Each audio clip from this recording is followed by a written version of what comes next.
Sam Bowman is a founding editor of Works in Progress, an online magazine dedicated to sharing new and underrated ideas to improve the world.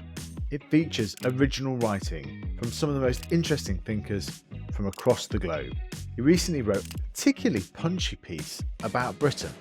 So you wrote a pretty major piece in the Sunday Times looking at why Britain has stagnated over the last few years. Can you sum up the piece? I think that pretty much everybody in the UK and pretty much everybody who's visited the UK recently has the sense that nothing's working. Sam and I discussed building an online magazine, where to find the best people, and also how the magazine caught the attention of Stripe, who decided to purchase the company. For those of you that don't know, Stripe is a payments company that was founded by two Irish brothers in 2010 and is now valued at over 50 billion and has processed over 800 billion pounds worth of payments in 2022 alone. So we also explore why they were interested in acquiring an online magazine. Sam, welcome to Jimmy's Jobs of the Future. Thanks for having me. So you wrote a pretty major piece in the Sunday Times looking at why Britain has stagnated over the last few years. Can you sum up the piece? Yeah, I think that pretty much everybody in the UK and pretty much everybody who's visited the UK recently has the sense that nothing's working, whether it's public services or crime or the job market or things being companies being set up and things like that. And I don't think that's just a kind of post-COVID hangover. I think it's kind of for the last at least 13 years since around the financial crisis. Yeah. There's just this feeling of sclerosis in the UK. And so what I wanted to do was compare the UK to the US. And, we can talk about why I compared it to the US rather than, say, France or Germany, where the UK doesn't end up actually looking quite as bad. Yeah. But to highlight that by the standards of a middle income or kind of middle class, upper middle class American, their equivalent person in the UK is really badly off. Maybe 30%, 40% less rich, much, much less productive, much, much less output in terms of how many days they work and how much they produce. We have this sense that Europeans, including the UK, we've chosen much more leisure time than Americans. And, they work really hard, but we take time off, and that would actually be a pretty reasonable trade-off. We can debate about whether the France or Germany have struck exactly the right point there, but it's not crazy at all to say I'd rather have more time with my kids than more time, more money and more time at work. But the UK doesn't actually do that. By the estimate that I used, Americans could stop working at the end of September. On the 22nd of September, I think was the date I found, and they'd still earn more money than the UK, than Britain's working for the whole year. So it isn't just a kind of leisure time thing.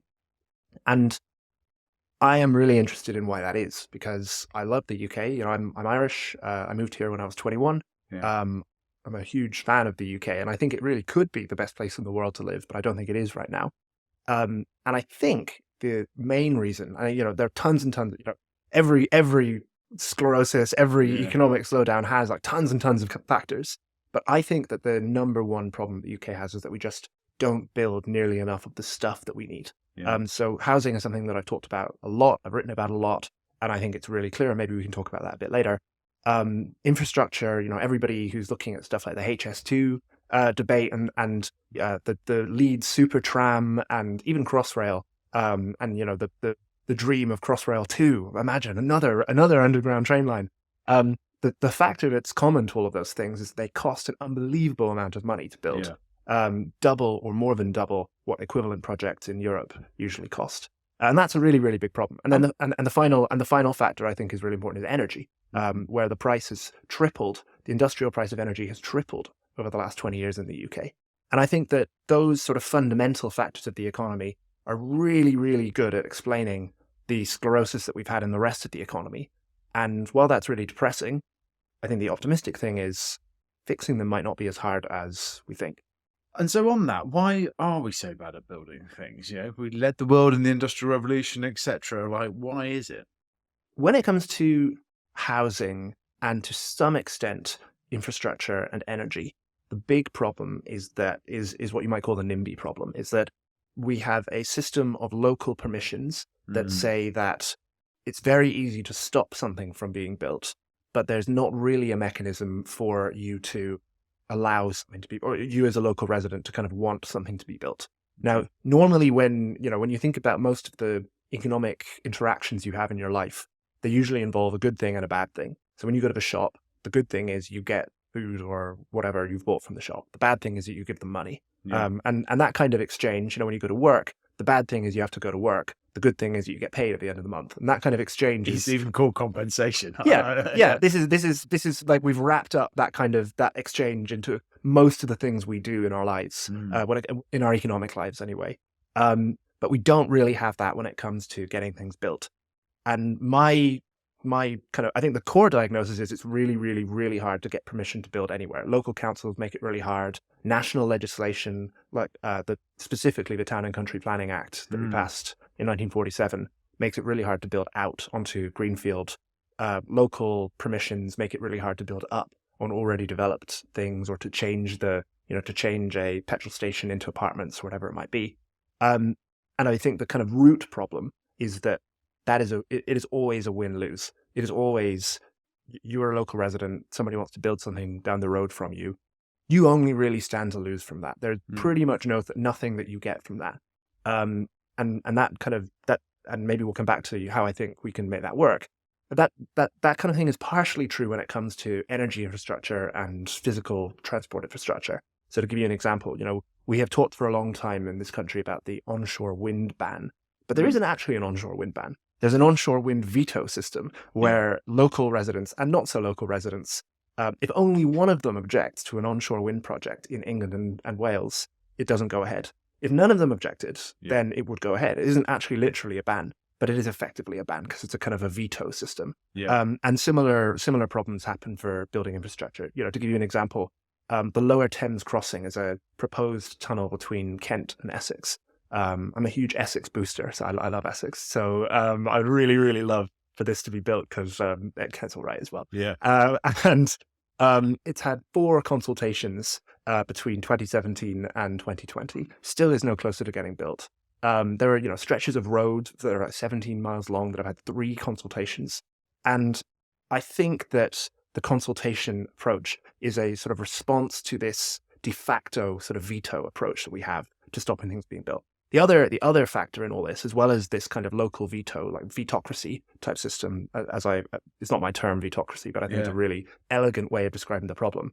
We also have loads and loads and loads of things like environmental checks and things that by themselves are all really useful. And, it's completely important and legitimate to want a wind or energy project or transport project to be environmentally friendly. But the way we administer them is both really slow, really complicated, and really uncertain. So, there is no way of just saying, okay, we've checked all the boxes. We know for sure we've had somebody look over this and we have been given permission for this project to go ahead. And there's no worries after that. That just doesn't happen in the UK. You can continually challenge a project for the entire duration of the project, which creates uncertainty and drives up costs. And yet, we're still seen as one of the most centralized economies and systems of government in Europe. So we are in many ways very, very centralized. And, and actually one of the, I think that especially when it comes to housing, we sometimes imagine that the solution is just centralize things more. And, we've got local councils who are, I think a model of thinking about this is maybe 50 people are affected by building a new house, maybe all the people on the street that the house is being built on. But 50,000 people, all the people in the local authority area, have the power to object to it, basically. Not literally the power, but they can complain to their local councillor, who can then complain to the planning committee and so on. And so even if you could somehow share the benefits of the new development with those 50 people, there's no way you could possibly do it with the 50,000 people. Yeah. And so you have this sort of mismatch between who you need to satisfy and who is actually affected by it. My suggestion, and not just mine, but the suggestion that I think is really promising, is rather than centralizing the decision-making to, say, 50 million people in Westminster, devolve the decision-making to, say, 50 people, the people who are most directly affected by the project. And then I think you might be able to get that kind of exchange going, or exchange is for the wrong term because I don't think you'd really get money changing hands, Yeah. but you could get a kind of collective decision by people say we can all develop on this street. And one of the interesting examples that you cite in the piece is about France and the fact that actually France, we have a bit of a sort of stereotypical idea of the French people, and particularly French business, as sort of boozy 2-hour lunches, and then they all sort of retire in their late 50s and so on. But actually, like you pointed out some stats in there which shows they're doing quite well on their economy. Well, the biggest, yeah, absolutely. And, the most striking thing is that French people are more productive in terms of how much they produce per hour worked than Brits are. And the only reason that we're roughly level pegging in terms of GDP per capita, which is, how much we produce per person over the year, is because we work much more than they do. We have shorter holidays, we have longer working days, we retire later than they do. And so it's kind of an interesting question, right? Like France, if you take a really bird's eye view of France, they've got very high taxes, they've got really, really bad approaches to regulation. It's really difficult to fire people. And while that might be attractive if you are in a job, it makes it much harder to get a job because companies are very reluctant to take a risk on you. And there are actually kind of, maybe a side point, but I'm very interested in the economics of immigration, and I'm a big believer in the power of immigration to drive a country's productivity forward and innovation and things like that. France is pretty much the one outlier in terms of new immigrants often are not economically productive, or often not a good thing for existing workers, because I think, and this is really just speculation, the labor market is so much more frozen in time than ours is. So they're just much worse at bringing new people in. Anyway, that's a side point. And yet, despite these high taxes, this really high regulation and so on, the really early pension retirement ages, things like that, France is really productive. So why is that? And I think that the answer is that they can build much more readily than we can. We all know about the French TGV network, and we all know about, the French cities to a much, much smaller level have really good infrastructure like tramways or light rail or whatever it might be. French motorways, France is a bigger country, so it's not shocking that they have more motorways than we do. But they're also much, much more free flowing because they're usually tolled. Yeah. And France, the footprint of Paris, I think has tripled since the Second World War, whereas London's footprint has barely changed at all. So across the board, and lots of the knock-on effects of this are pretty visible too. Like childcare is about half the price in France that it is in the UK. And childcare is affected by how easy is it for people to move to urban areas, how cheap are premises, things like that. So kind of across the board, France has a much easier time of getting stuff built, especially houses, infrastructure, energy. France moved over to nuclear power in the 80s, whereas we basically failed to do that. Yeah. We're still failing to do that now. And incidentally, managed to decarbonize long before anybody really was thinking about CO2 or, they didn't decarbonize for altruistic reasons. They decarbonized because they wanted to get off oil and they wanted domestic energy security. But I think that the ability to build things has afforded them the ability to have the kind of very generous welfare state that we often look at and either think, oh, well, that's completely unaffordable, or, wow, I'd really like a welfare state like that. One way or another, they can afford it. They can get away with it to a much greater extent than we could because it's so much easier to build. And the other interesting example, you think of UK and French economies being sort of similar kind of nations. Poland has had an extraordinary rise over the last 3 decades, and by some projections will be wealthier than Britain by the end of this decade. Why is that? Again, well, partly it's because Poland is catching up with the world's advanced economies. I think that this projection that Poland will overtake the UK by the end of the decade in terms of GDP per capita, it would be a really bad outcome for the UK. Not because it's inherently bad for Poland to be richer than us, but it would basically require another 10 years or another 7 years of sclerosis. And I really hope that doesn't happen. But it's not just that the UK has flatlined. It's also that Poland has had, especially since joining the European Union, but also prior to that, it's just had this incredible catch-up growth with the world's advanced economies.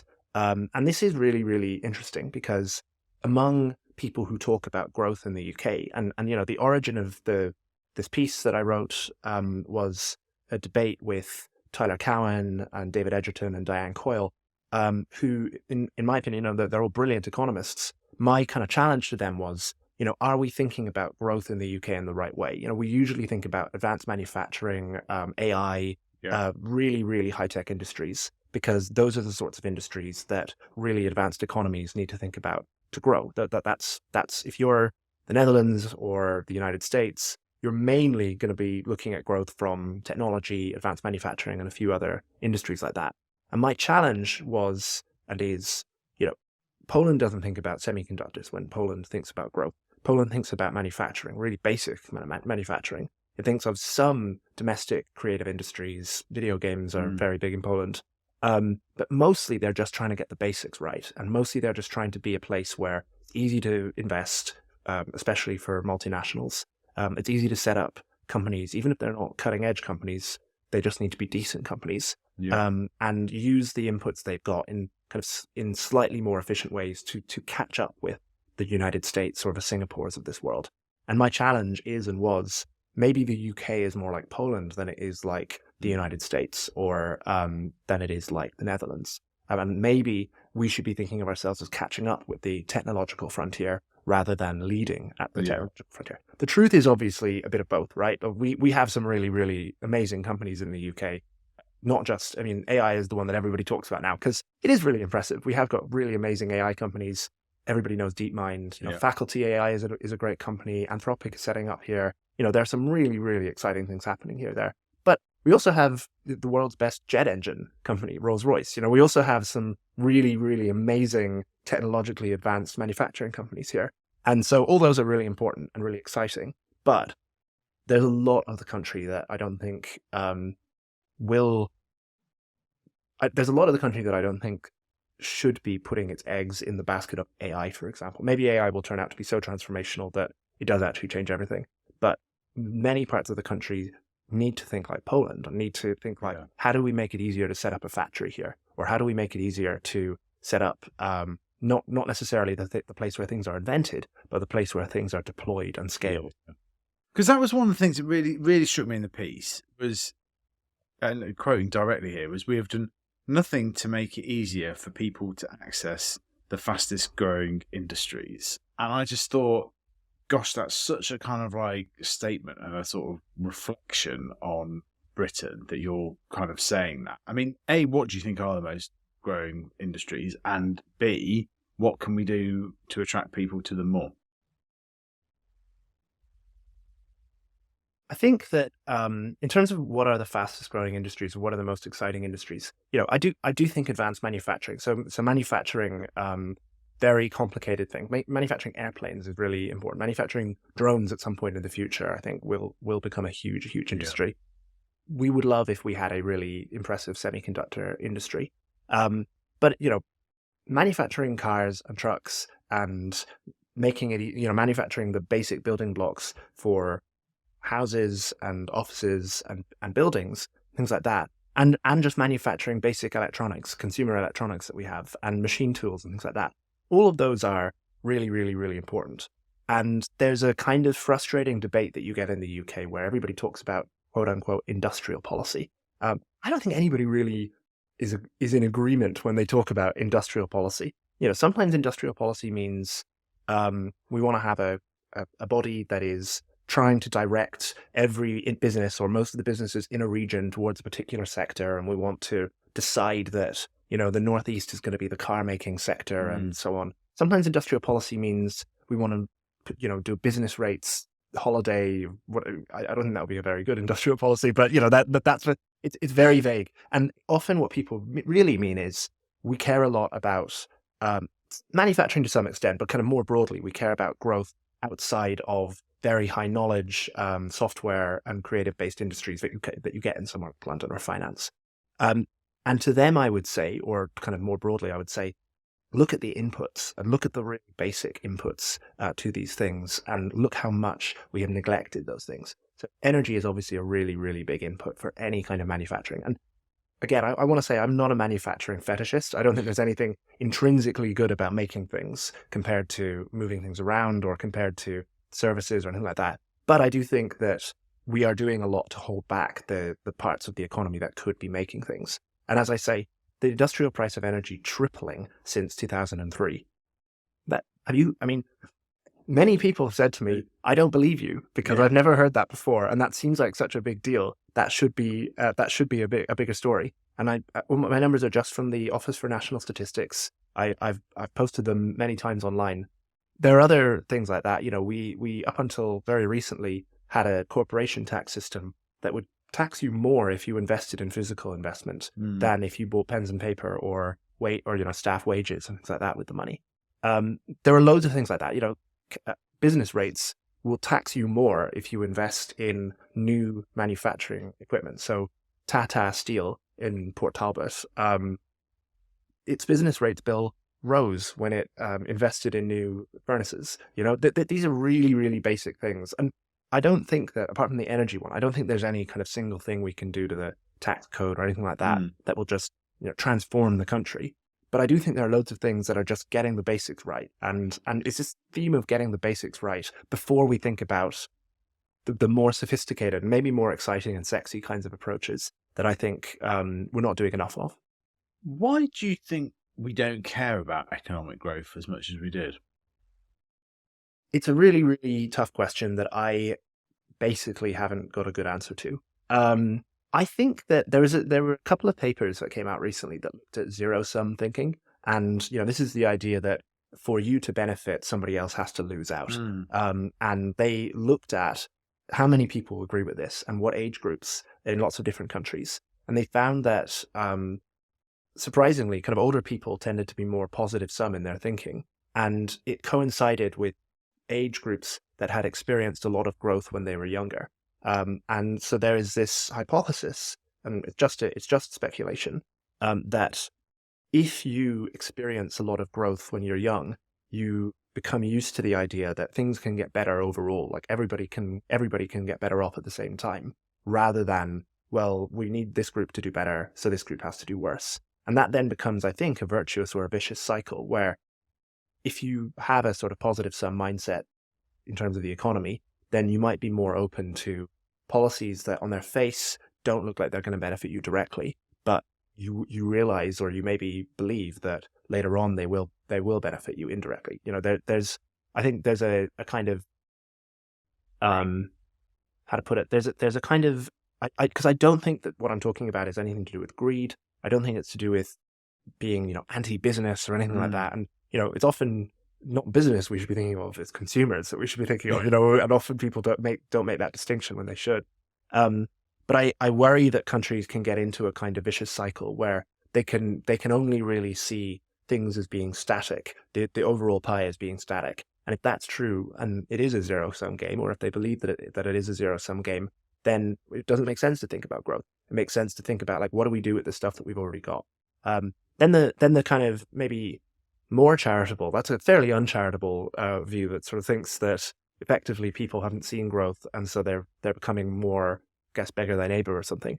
The other possibility is that there are loads of really, really big challenges that we face that are either not related to growth or are diametrically opposed to growth. So, climate change and net zero, I think they're really, really, really important. They're I wouldn't say they're quite existential, but they're really, really, really important. And for many people, they are existential. Many people, their lives and their livelihoods do depend on us solving this problem. And I don't believe that fixing that is a free lunch. I think it's going to be costly. And so it's very rational and very reasonable to want to sacrifice some degree of economic growth to solve those problems. I'm just not sure that we've realized that, to a large extent, economic growth will make it easier to solve those problems as well. So I worry particularly about what you've just said, largely because I agree with a lot of it in terms of, if you're surrounded by kind of a growing economy, ambitious people, then it just begins to sort of it creates its own sort of flywheel and kind of dynamic. And particularly with what you said right at the beginning of basically what the last 15 years has seen in the UK since the financial crash, we're particularly reliant on FS, so hit hard perhaps by in a lot of other countries, that we have a generation now of sort of elder millennials and so on that aren't as ambitious as they could be. And I think it's worrying. I know you've spent quite a lot of time in San Francisco in particular, but like, how do we get more ambition into the UK? In some ways, I'm a kind of Marxist in that I think that economic fundamentals are really, really powerful. I don't think that they're everything. I think that culture and mindset and things like that are really important. But I think that if you manage to get housing to be less of a thing that is something you dream about and more of a thing that is a guarantee, not guaranteed by the state, but guaranteed in the same way that food is or your clothes are, because you can afford it. And most people on anything but very, very lowest incomes can expect that they will be able to live in a house that they like and that gives them what they need in life.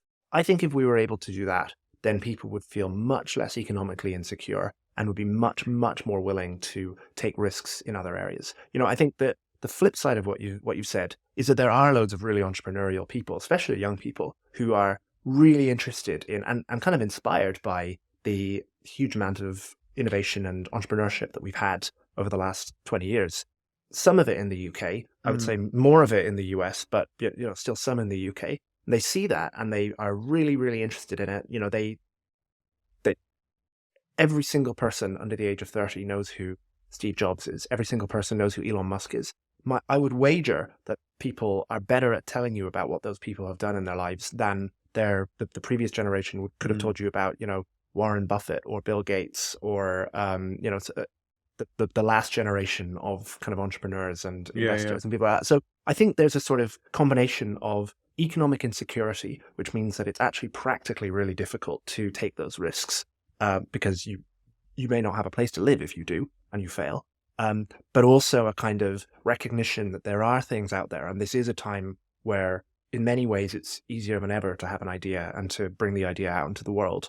And so I'm a real believer. My kind of mantra is this idea of the housing theory of everything, which is that, housing shortages we think of as being a cost of living problem, which they are, but they're also because they determine where people can actually be, because people are such an important resource, a quote unquote resource.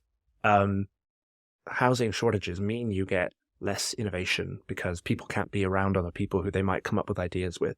You get less productivity because people can't move to high productivity places like Oxford or Cambridge. You get fewer children being born because it's too expensive or because you don't have the security that you want to bring a child into the world. And I believe that if we could get more housing in particular built, infrastructure and energy is related, but I think housing is the really fundamental one, then we would unlock a lot of entrepreneurship and unlock a lot of innovation. And so that's why I'm kind of an optimist despite where we are. And even, on this point about zero-sum mindset, I used to think that the way to get more housing built was to persuade 51% of the country that we need a lot of houses and to kind of swallow their opposition and, let's have a referendum or a big election. I now think that actually the solution is what you might think of as like pump priming, where you come up with hopefully quite ingenious ways of getting houses built such that people don't actually mind the houses being built near them, whether it's to do with design, whether it's to do with giving them a stake in the value of the house or a stake in the decision making or some combination of those.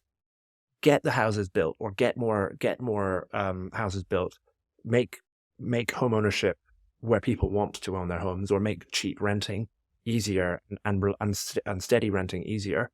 And I think you'll get loads of other benefits that flow from that in terms of growth, in terms of mindset, in terms of willingness to take risks and be entrepreneurial. So even though I have a fairly kind of macro view of the country's economic situation as a whole, I try to think in a really micro way about, at the margin, how can we get more houses built? Yeah, and that's it, right? As well, it's lots of these things are it's incremental pieces that you're doing. There are no sort of silver bullets. And some great, politicians come up with great statements and so on and grand visions, whereas actually like a lot of this is nuts and bolts, the plumbing of the economy and trying to kind of like improve it. The basics, it's in many ways a kind of appealing thing to think we actually just get it's almost like we're taking an hour-long detour on our way to work every day, and as soon as we realize we're doing that, we can fix it. And like in many ways the problem is so big and so significant that it really doesn't require 100,000 reviews and panels and experts and things like that. It requires clear, serious thinking about how you solve the problem and lots of micro approaches to solving the problem. But get more houses built, and I think a lot of problems get solved after that. And let's be positive and like going forward. But somebody that you've done a lot of work with, Tyler Cohen, one of his great quotes I think is really striking is that the southeast of England is genuinely one of the few places in the world where you can birth and execute a world-changing idea. Why do you think that is? Well, historically, I think the UK, and actually, now I'm really just talking about my own personal, feelings here, but I think the UK is a really unusually kind of pro-argument and pro-dissent place. I think that while, of course, as everywhere does, there can be tendencies towards conformism and against people who have like unpopular and weird opinions. In my experience, and the reason I moved here is that I really, really think that within all, it's true of Wales and Scotland, and I think it's true to some extent of Ireland, although personally it's actually one of the reasons that I preferred living in London to living in Ireland, is that I think that English British culture is really, really positive about friendly, constructive argument or debate. And I think that itself is really, really conducive to innovation. And the fact that the Industrial Revolution happened here, and didn't just happen because, we discovered coal before everybody else did. We've known about coal for really, really, the Romans knew about coal. It was that we actually came up with uses for it that were really, really valuable. And we came up with interesting improvements to things across the board. There's a historian, a group of historians doing a lot of work on this. My favorite is a guy called Anton Howes, who's based in Edinburgh, and he has a book. He's a brilliant guy, and he has a book coming out, but he writes a great Substack. And what he has pointed out is that it's kind of from the 1650s or from the sort of middle of the 17th century on, much earlier, about 100 years earlier than we usually think the Industrial Revolution began here, that we started to see improvements in things like musical instruments, watches, all sorts of gadgets that nobody would say, the Industrial Revolution happened because we got better watches or because we got better musical instruments. But the fact that these began to improve and become cheaper and more accessible is a sign that there was a sort of sense of innovation across the whole, across lots and lots of domains. And I think it's that sense of improvement, that kind of improving mindset that took hold around that time. The Royal Society was founded, the Royal Society of the Arts was founded a little bit after that. You had this sense that we can actually make the world better by experimenting and by trying things out. And I think that is something that we've held on to in England. And my hope and my dream is that it catches fire again here. Because again, just talking about my own personal feelings, even though incomes in the UK are much lower than they are in the US, I think in many other ways, our standard of living is higher. Crime rates are lower. Our cities, I think, are a lot more livable. It's a lot easier to get around. New York City is the only, and maybe Boston to some extent, but New York is really the only city in America where you don't really have to own a car to be able to do things. You can definitely do that in London. And there are other cities in the UK where it's sort of feasible to not own a car. And there are loads of other things. Countryside here is beautiful. The food, I think, is amazing in the UK. It has a terrible reputation internationally, but it's totally undeserved. So there are loads of really great, I think, kind of fundamentals that the UK has. It's just that we're not very rich, and housing is really expensive, and energy is really expensive. And that's why I keep coming back to these, as if we could solve them, I think it's very, very possible that we could make the UK by far the best place in the world. And we'll come on to particularly talking about it. We should say Anton House's Substack is Age of Invention, which we'll list in show notes below. It's so good. It's so good. Like the economic history I find of cities and how they're going to be is fascinating. And let's talk about what you're doing to try and inject some of this ambition and conversation into it. So you sort of started the first part of your career at the Adam Smith Institute, kind of traditional think tank and so on. And then the start of the pandemic, you set up an online magazine. Yeah, and soon to be a real magazine. So we're actually, this week, we've been signing off on the kind of design of the physical edition. Oh, great. So it's called Works in Progress, and we call it a magazine of new and underrated ideas to improve the world. And we focus on science, technology, and economics. And really what we originally set out to do, my friend Saloni and I, and then also two other friends, Ben and Nick, was find a place or create a place online that you could write for if you had an interesting idea. It doesn't necessarily have to be the finished thought, hence the kind of works in progress, but that gives a sort of insight to people who are not in your field about things that you think are interesting or relevant to them from what you're doing. I was really struck by, I'm in a lot of group chats with people who are much more knowledgeable and smart than I am. And I'm really struck by how much interesting ideas, how much interesting insight they have that never sees the light of day.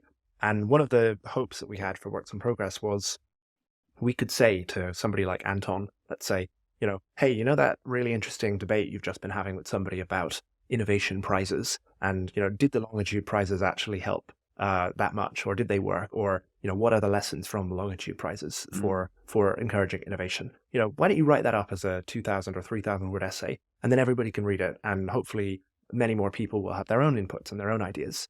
And so we started it, and it mainly began, it began entirely as a hobby. We never really expected it to become a thing that we'd spend our full time on. But I'm really, really proud of it, and I'm really proud of what we did at the beginning as well, because we tried to not compromise in terms of, we want it to be readable, but we don't want it to be dumbed down, and we want we want it to be something that is provocative to an expert, or something that will be interesting to an expert in the field, but accessible to a non-expert. And I think, we haven't always got it right. And I'm the first to highlight although hopefully we don't have to go into the failures, I think that it's definitely been a learning process, but I think that there is a really big appetite for, as the world of podcasting has shown as well, there's a really big appetite for much deeper explorations of ideas than most mainstream or most traditional media outlets are able to give them. Not because the traditional media outlets don't want to, it's because the commercial setup and the commercial arrangements that those usually exist in make it very difficult for them to do that. They have to they have to be much more kind of mass appeal, whereas we can afford to be much more focused on people who are really interested in these things. It's exactly the same reason I set up Jimmy's Jobs. Partly was just to get a bit more sort of positivity about the entrepreneurs and business leader stories, because I didn't really feel that was covered as much in the British media as it could be. I just think it's really exciting, and these things are really interesting to do. And what do you put the kind of audience size at for Works in Progress? For any given, so we release every 2 or 3 months. Yeah. We do it as an issue, so 7 pieces. Then we do other things around that, like shorter pieces online or videos, things like that. For any given issue, we'll usually have something between 70 and, let's say, 120,000 unique readers. Sometimes it's gone up to, one of our pieces went mega viral and got about 200,000 unique readers. That issue did. Which issue was that? That was the maintenance race. So there's a kind of legendary guy called Stuart Brand, was both one of the very early environmentalists. He was one of the very early hippies, kind of people who experimented with LSD. One of the very early technologists and hackers. He's a really interesting guy. He's in his 80s now, and he's still a brilliant thinker, brilliant writer. He wrote a book and then did a BBC series in the 90s called How Buildings Learn, which is really, really good as well. So he wrote a piece for us which was about the world's first solo around the world boat race. And the piece was written from the point of view of the maintenance of the boats. And so it was about how the 3 kind of leading sailors maintained their boats and the different philosophies they had.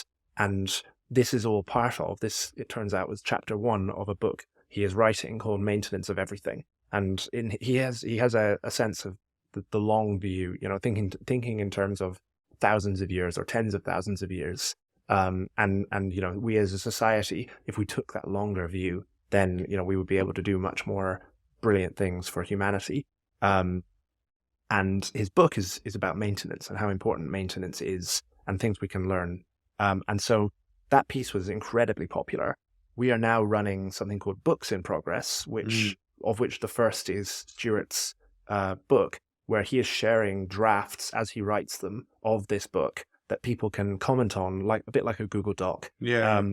He then chats with them. He's taken on, it's been really interesting, both minor things like a little error he made about the model of car or something that he talked about, and really major things, and we've had, Ian McEwan, the novelist, I think was commenting last week, and Brian Eno has been commenting. There's some really, really interesting, cool people adding to this. The most recent piece that we ran was about rust, and which, metal corrosion apparently costs something like 2% of global GDP every year. It's a huge, huge thing. I've never ever thought about rust. No, but I can imagine in my entire life. But you think about the number of yeah. cars, buildings, airplanes, things that need replacement or maintenance. And that's the sort of thing that really excites me, because we've been able to experiment and be hopefully quite innovative in these sorts of new formats. I'm really interested in seeing where it goes. And how do you? One of the things that I think is amazing about the modern world is like the internet and it acting like the printing press in terms of content that's being created and so on. How did you first come across these writers? Can you remember sort of that far back, 15 years ago? But like, how can we get people that, because there are some amazing pieces on there that you either find very interesting or sort of not very interesting at all. But yeah, that sort of those content streams for people's information flows, I just think can be such a kind of like accelerant in somebody's early career if they can find them. But it can be quite difficult to know what you're looking for when you're 18. Yeah, totally. So I grew up in Cork in Ireland. I read a lot of books when I was young and a teenager. And then when I got my first laptop, I got a job at McDonald's, saved up initially because I wanted to get an iPod. Actually, even that, I'm deaf in one ear, and I was really into the Beatles at the time, and a lot of the Beatles' early stereo is really badly done. So the instruments go in one ear and the vocals go in the other. And I remember, listening with both headphones put up next to my left ear so I could hear the song. And the iPod came along, and you could rip the songs from your CDs in mono. So it meant that I was able to. This is before they did the mono re-release of all the Beatles albums. So it was totally transformational to me as a music fan. I bought the iPod and then realized we didn't have a computer that could run it. So then I had to save up and get a laptop. And this is all first job stuff, which was great, and I actually really enjoyed. But having got the laptop, it really, really opened my world to the kind of early 2000s-ish internet. So blogosphere. I remember like Andrew Sullivan, Instapundit, these sorts of people who are still going and still around. But, at the time, it was a very different kind of world. And I was really interested in, US politics and that kind of thing when I was 14, 15. And became more and more, I've never, even though I am really, really, really interested in ideas, I've never been totally comfortable with like the libertarian ideology or anything. I know that if people kind of follow me, they'll probably look at me as a sort of libertarian, but I've always been kind of slightly, I'm not so sure about that one, or I'm not so sure about that idea. Labels are helpful, so I don't deny any label, but found it really interesting to kind of discover, oh right, there is a name for this worldview, and oh, there is a name for this worldview, and like, oh, I think I'll take a little bit from that and a little bit from that. Happy to call myself one or the other, blah blah blah. But yeah, having read a lot of blogs, and I actually started my own when I was a student that I don't think anybody read. Got into Twitter. I got into Twitter in 2007, so I was one of the kind of early adopters, and really, really found that there were a lot of other people out there who were more advanced than I was, who had thought a lot more than I had, but were pretty open to chatting to a fairly young, kind of silly guy like me. And so I ended up just doing a lot of reading, emailing a lot of people, asking questions and things like that. And I'm a real generalist. I really don't consider myself to be an expert on anything.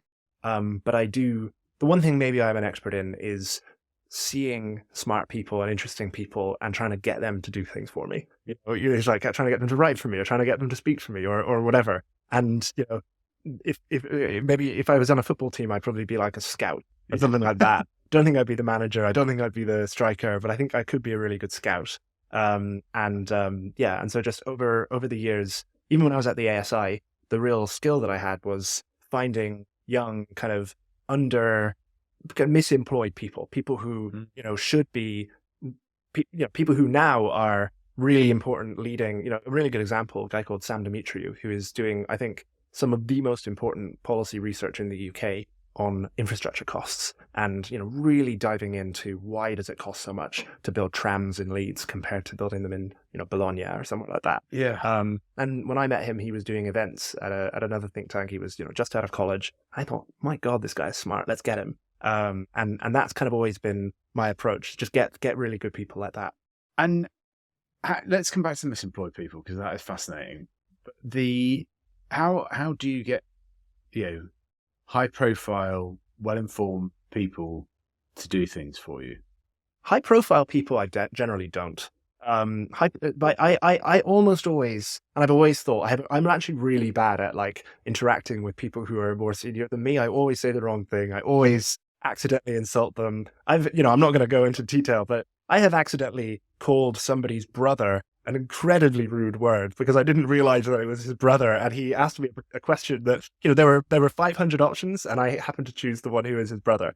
Let's not go into that, but there are so many mistakes that I make. I put my foot in when it's more senior people, but I love finding and actually one of the things that the Adam Smith Institute taught me is like always be looking out for talented youngsters who are kind of starting off and who don't know anybody. And like when you're at an event and you see a college student who doesn't know anybody, that's the person you should be talking to. And if you can, you should be introducing them to other people because they'll really appreciate it. And that will hopefully do a lot of good for them. And, they could turn out to be absolutely brilliant. If not, who cares? You've just hopefully made somebody's evening a little bit easier. So I think of myself much more as a kind of horizontal type in terms of the networks that I have built. They've been much more horizontal and kind of and not down because I'm not above anybody, but people younger and people at the same sort of level that I am, rather than people who are sort of famous or anything like that. Yeah. And what the misemployed people, because I think this is one of the things that is quite core to what we're doing at Jimmy's Jobs in terms of, I think people are pretty crap at self-assessing their own skills. I think it's really hard to do that. And actually, you need people that are a bit more experienced to be like, look, this is what you're good at. And these are the types of roles that you could kind of fit into. And yet, the roles are changing more than ever before. So it's harder and harder to kind of like do that. But what are some of the common traits of misemployed people? That's an interesting one. I think it used to be people who had slightly weak social skills and were kind of, I'm not sure what the kind of polite term for this is, but, somewhat kind of were more abstract in their thinking and less sort of people focused in their thinking and less people focused. And I think it really used to be, and within the last 15 years, the case that you would end up with a lot of people who, were not very socially adept, but were really, really, really great. And there was a time when the big Moneyball strat for me was like, those are the people that like, look for those people. Look for the people who, don't pick up on the social cues the way they might be expected to. And thus get overlooked. Calls them the misfits. The misfits, yeah. Right? And I actually weirdly think that the world has now adapted to that. And I think that I find much less of those people are neglected, which is great, right? Like that's a really, really great, it's bad for me because it means that like the strategy I used to have, I'm interested at the moment in people who are kind of semi-retired. And I think that there is not necessarily a prejudice, but I think there's definitely a bias against older people in the job force. And as you said, the world is moving so much now, and jobs and people's kind of work is changing so much now that it doesn't matter if you are coming to something completely new as a 60-year-old or a 65-year-old or 70-year-old, it doesn't matter. Like what matters is that you will put energy into it and you're intelligent and you're open to new ideas. And so I am it's not a systematic thing or anything, but, to give an example, I'm really interested in finding a line editor this week. I have found that I'm spending a lot of time on, and my colleagues are spending a lot of time on just like, people whose first language isn't English, just making sure that the text reads really well, which is really a lot of work. And I think that the best person will probably end up being, and I could be wrong, and I'm very open to anybody doing this, but I think that the best person for this role will probably end up being a retired or semi-retired sub-editor, probably somebody who used to work for a newspaper. I don't know, but Yeah. my first port of call will be looking at people who used to work for a magazine or a newspaper or something like that, who maybe has more time in their lives, and that could be a really, really great person. And I think that the job market is slightly resistant to people once you lose a sort of luster as you get a bit older. And that's both really bad, but also that's something that there's a really big incentive if you can look past that and you can go the other way while everybody is sort of has this bias, then there's a big reward for you and for them, hopefully. And where would you start to look to find something like that? Pretty much, well, I think and this is something that may be a bit controversial, but I am very, very reliant on asking kind of for introductions and friends of friends and things like that. I also use Twitter a lot. I myself have found a lot of opportunities through Twitter, and that is definitely, and that's certainly not how I would hire for a formal role, because there are rules about openness and transparency and stuff like that.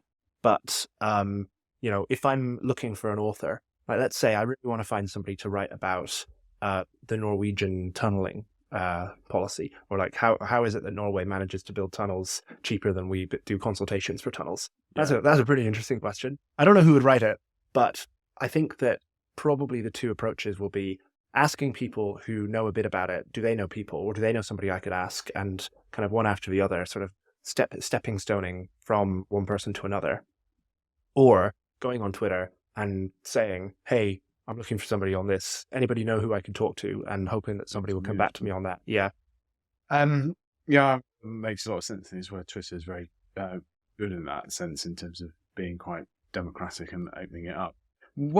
And of course, in the works in progress history, you are online magazine, going to be in print soon, which is very exciting. But you were acquired by Stripe, which is largely seen as a payments company.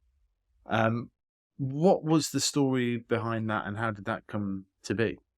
Yeah, so we set up Works in Progress at the beginning of 2020, and we launched our first issue in 2020, around August. We then ran it as a hobby until kind of mid 2021. And then around sort of June, July, I got an email from somebody who worked at Stripe, which I was aware of, for reasons that I'll go into in a minute, saying, would you be interested in chatting about, joining forces?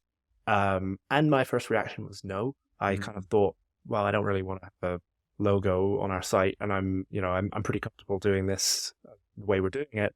And I was thinking of it as a sort of sponsorship type thing, which we weren't interested in. Long story short, we ended up agreeing. We joined Works in Progress, became part of Stripe, and the four of us became employees of Stripe, and I now work at Stripe, running Works in Progress, and also something called Stripe Press. And Stripe Press is quite well known in the US, especially among kind of tech world, but less well known in the UK right now, and I hope that will change. And Stripe Press is a book publishing imprint that Stripe set up in 2017, and it produces books, some of which are aimed at developers or founders, so basically the people who might use Stripe. And they're very, very tactical. They're very focused on, how do you do sales? How do you scale up your business? And I think that the benefit of those to Stripe is pretty straightforward, that it's really good if your users have the tools that can help them grow their businesses. Because Stripe is a kind of financial infrastructure company. Yeah. It wants its users to succeed, and it wants its users to grow and to prosper. It wants the internet economy to grow and to prosper. But it also does some books on economic growth. And, my favorite Stripe Press book is called Where's My Flying Car? And it's quite a grumpy book, but I really recommend it. It's by an engineer, and it's partly literally about, why don't we have flying cars, and like the physics and engineering of flying cars. And there is actually a pretty interesting history of flying cars. That they're not just an imagination thing. There have been things that are a bit like flying cars existed. But then also about more general kind of obstacles to technological progress, using the flying car as a sort of microcosm. And in that case, about the importance of energy and cheap energy as a sort of factor of economic growth. And so why did Stripe publish those books? I think partly it's because there's a very macro way in which ideas drive Stripe's interests, as well as a book for a founder or a developer can be really, really great for Stripe if it helps them scale the company. Yeah. A book that helps people understand how to make society or the global economy advance as a whole is also a really, really great thing for Stripe, because growing economy is a great thing for the company. But it's also, my colleague used a really great example the other day. Nike, when Nike is talking about running, their ads are much more about the lifestyle and the culture of running than they are just about wearing Nike shoes. Yeah. Because they think that the more there is a sort of general feeling of running and exercise and sports as being like a really important part of people's lives, that Nike will kind of rise with that. Nike will be a boat that rises with that tide. Yeah. I know everybody would be really annoyed that I say Nike rather than Nike. Everybody hates me for saying this, for saying Nike. In a way, that's true of Stripe as well. The more the world is thinking about solutions to problems and growth and progress, scientific progress, technological progress, the more Stripe rises with that boat. And I think, it's not surprising to see it do it when you think about it like that. And, I think you may begin to see other big companies like that think in the same way, because, ideas are as much a factor in growing the internet economy as getting your payments working well, or, getting your working really well. And so when you have that in mind, the works in progress kind of addition makes a lot more sense, I think. And when you think of it as a fairly low cost bet on really big ideas, then I think it makes sense. And to give a really narrow example, I often sort of say to people, what's the one thing from a policy point of view that would do more than any other change to benefit Stripe? And apart from the things to do with regulation and stuff like that, which I don't know about and definitely can't talk about, I would say it is getting more houses built in the San Francisco Bay Area, number one, and getting more houses built in London, number two, and getting more houses built in New York, number three, and Dublin, number four. The ordering might be slightly different. There may be some other cities in there, but getting houses built in those areas would allow so many more people to move there, so many more companies to be set up, so many great engineers to be hired by companies as they're starting. Hopefully some of them use Stripe. And I think that would lead to a big, big, big increase in innovation and startup formation and entrepreneurship. And that's a good thing for Stripe. So it's a weird thing to think about a company that does payments and other financial infrastructure thinking about ideas in that way. But in some ways, I think it's weird that we don't see more of it from other places. Well, yeah, quite right. So because ideas are what make companies, they're what drive companies and so on. And you're almost, just a ideas think tank kind of within, one of the... In some ways, yeah. We don't do any political advocacy. We have some really strong red lines about, it wouldn't be appropriate for us to do political commentary. And here's a kind of an interesting thing where I'm actually really impressed and pleased that our readers do make a distinction between what, for example, I think and what Works in Progress does. Yeah. I have my own opinions. You can go to my Twitter if you want to know what I think about basically anything, because I use Twitter a lot. And hopefully I'm open-minded, but, sometimes I'm probably not. But what I found is that people who read Works in Progress recognize that Works in Progress is not my ideas. The reason I use my Substack and my Twitter is because that's where my ideas go. That's where my, with a few exceptions. Sometimes I'll write something that I think really is a good fit for Works in Progress to do with housing, for example. And maybe if my colleagues agree, it will go there. But really what Works in Progress is trying to be is the world's most interesting coffee shop. It's trying to be not, here's an agenda, other than this really broad sense that, progress is good, growth is good, we can solve problems. but it's more like, here's a platform for really cool ideas given those premises. The coffee shop analogy is really interesting, right? Because that's why so many, top business leaders want people back in the office, right? Is that exchange of ideas and so on. And I think you're right that in a way, when you sort of set out the case and why Stripe are doing it, or why at least they're sort of interested in it, it does make sense. And actually, like you say, for a relatively small outlay for an enormous company, it's like, why aren't more companies doing this? And I think longer term as well, I just think that companies are going to have to end up building their own kind of media arms a little bit more anyway. So again, having that in-house kind of expertise is makes a lot of sense. Well, we'll see. I basically for me, it feels like I kind of have to pinch myself every so often, because I get to work in exactly the way I want to work, which is, having worked in the think tank world for a long time, and I have a huge amount of respect for think tanks as an institution, as a way of adding to a debate.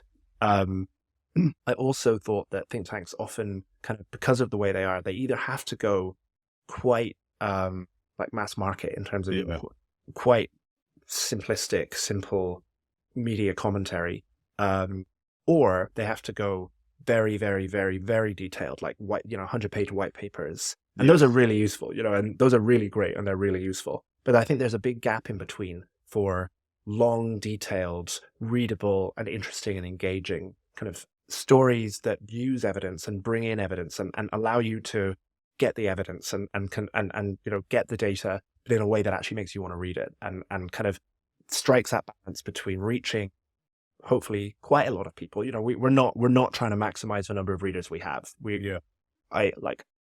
There is a world in which Works in Progress tries to target like millions and millions of readers. It would be a very different magazine if we did that, and I think it would be a much worse magazine if we did that. But we're still trying to make those kind of 100-page research papers or scholarly articles, whatever it might be.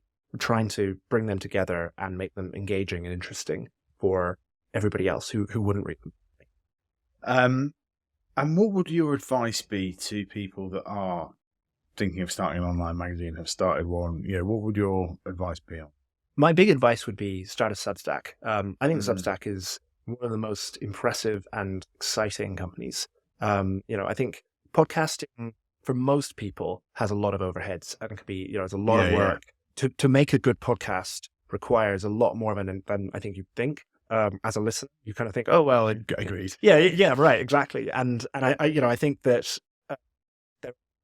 a really good podcast is an amazing thing, but it's much harder to do than a really good Substack, which ultimately one really good person with focus and clarity of what they want to do can do.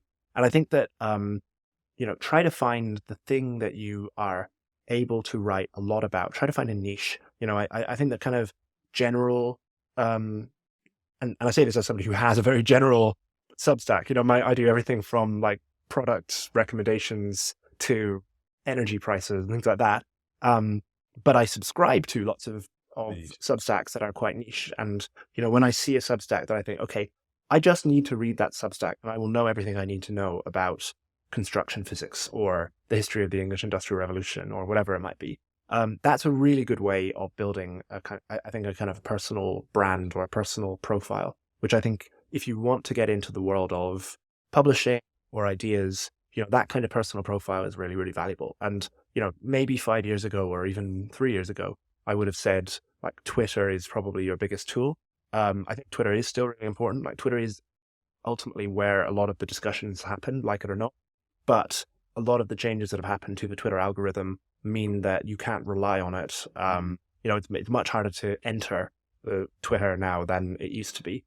So I think Substack really, really, really is. I think, and I also suspect we are way, way before the peak of Substack. It may not be literally Substack the company, but I think that the amount of depth that you can get in a good newsletter is really it's better than the golden age of blogging. So I agree with that. I've got a very specific question on, do you think it's quite a good way to round it, bring it back to Britain. I wonder if Substack can really work in the UK for two reasons. One is that we are used to getting free media via BBC, so people paying monthly payments. is just something that we're not accustomed to. And that actually therefore makes it quite a big barrier. And also aligned with that is that we don't have a tipping culture.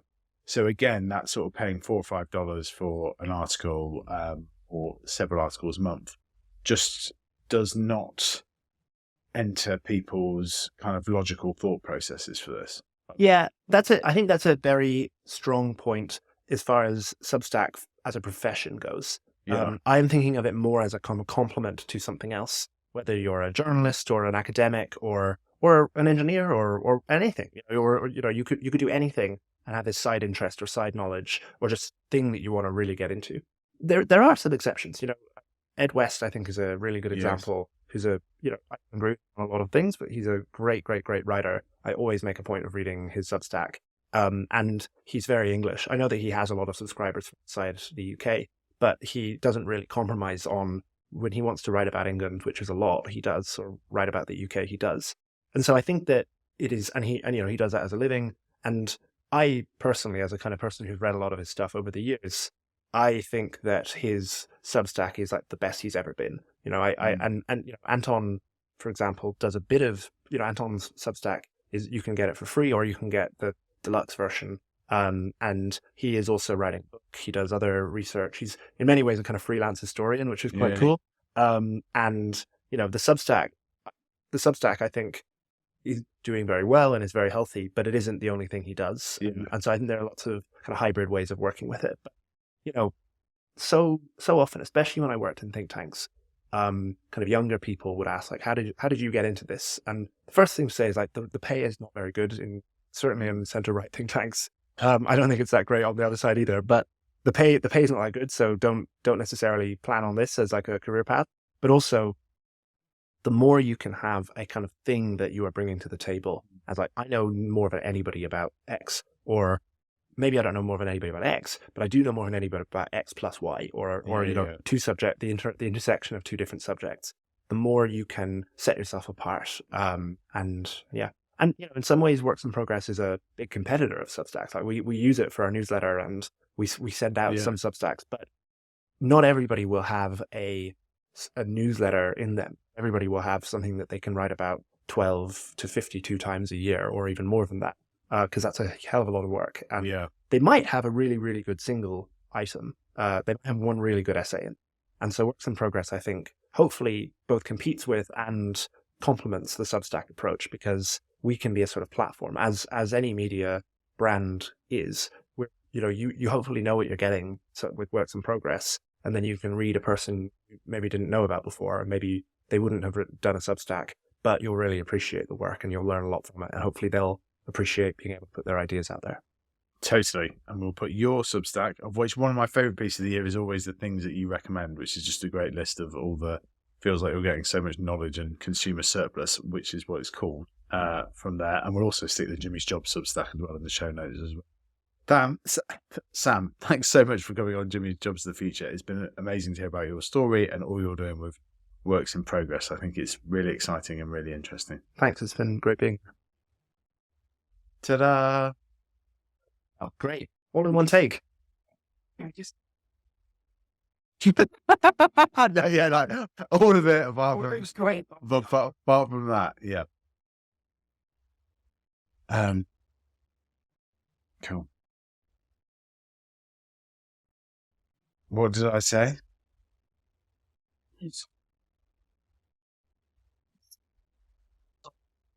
Yeah, okay. Well, that's a terrific way to finish. We're going to link to all those Substacks in the show notes below, including yours, Consumer Surplus, which has this fabulous things that you recommend each year, which is one of my favourite pieces. Get quite a lot of Christmas shopping ideas from there, and we'll also stick the Jimmy's Jobs Substack in there as well. So thanks so much for coming on. Thanks for having me.